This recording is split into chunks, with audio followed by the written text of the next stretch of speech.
जी यार, मुझे आपसे दो सवाल पूछने हैं। पहला सवाल हो कि इतने इतने इतने लंबे गैप, आप 30 साल के बाद आ रहे हैं वापस, तो एक सवाल ये है। और दूसरा सवाल ये है कि जानिसार उमराव जान से कितनी मिलती जुलती फिल्म है? तो पहला सवाल तो मुझे लगता है ये ऐसा सवाल है कि जो हर आदमी का जवाब होगा। अब मैं क्या कहूँ, ट्रैफिक जैम बहुत था इसलिए पहुँचने में 30 साल लग गए। लेकिन मैं जो फिल्म बनाता हूँ वो मेरे एक दिल का सफ़र होती है, और मैं सिर्फ बाज़ार के लिए तो फिल्म बनाता नहीं हूँ। और उमराव जान भी एक दिल का सफ़र था, उसके बाद भी जो मैंने कदम उठाए वो भी सब एक हमारी अंदर की जर्नी थी।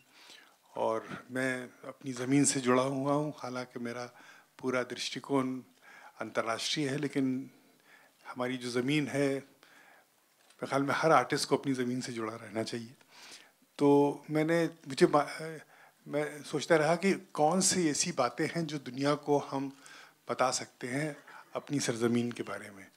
और जो सबसे बड़ी बात मुझे लगी वो ये है कि किस तरीके से हम लोगों पे हुकूमत की, किस तरीके से हम लोगों को धोखा दिया गया और हम लोगों को एक तरीके से खंडित किया गया।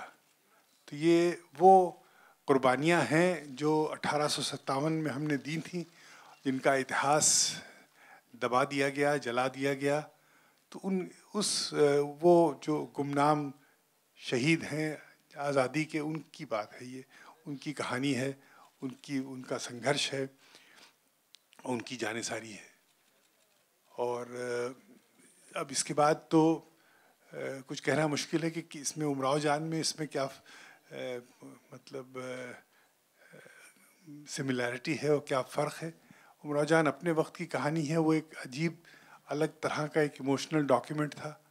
ये एक इमोशनल्स के साथ साथ ये एक वतन परस्ती का भी इसमें कभी इसमें भावना है, जज्बा है।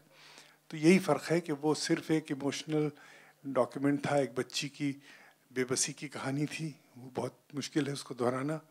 और ये कहानी जो है ये वतन परस्ती की कहानी है, जो भी एक बहुत बड़ी चीज़ है, क्योंकि आजकल वतन परस्ती लोग समझ नहीं पाते कि वतन परस्ती है क्या।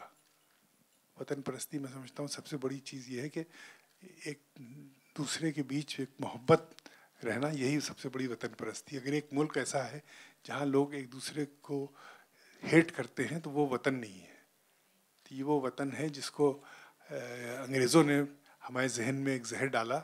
और इस वक्त हमको आज़ादी, जो हमने पहली लड़ाई लड़ी, उसके बाद जो हमारी आखिरी लड़ाई थी सन 47 की, उसके बाद हमें नतीजा क्या दिया, हमको दो करके रख दिया।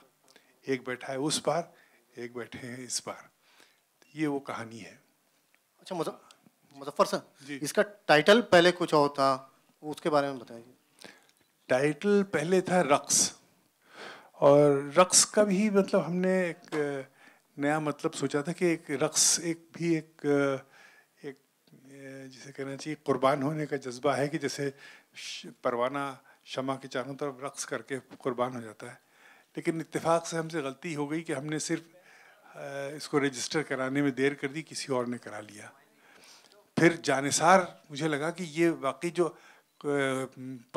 परवाना जो ख़त्म होता है रक्स करके, असल में होता तो वो जानिसारी है ना। तो हम लोगों ने राय ली, हमारे संकल्प में श्राम बैठे हैं यहाँ एडिटर साहब, हम लोगों ने काफ़ी से कुश्ती लड़ी टाइटल्स की। फिर लोगों का फैसला हुआ, मीरा ने भी कहा, पर्णिया ने भी कहा कि रक्स से बेहतर है जानिसार। और मुझे लगता है ये टाइटल जो है जब लोगों के दिलों में इस जगह करेगा तो फिर इसमें पर भी लग सकते हैं।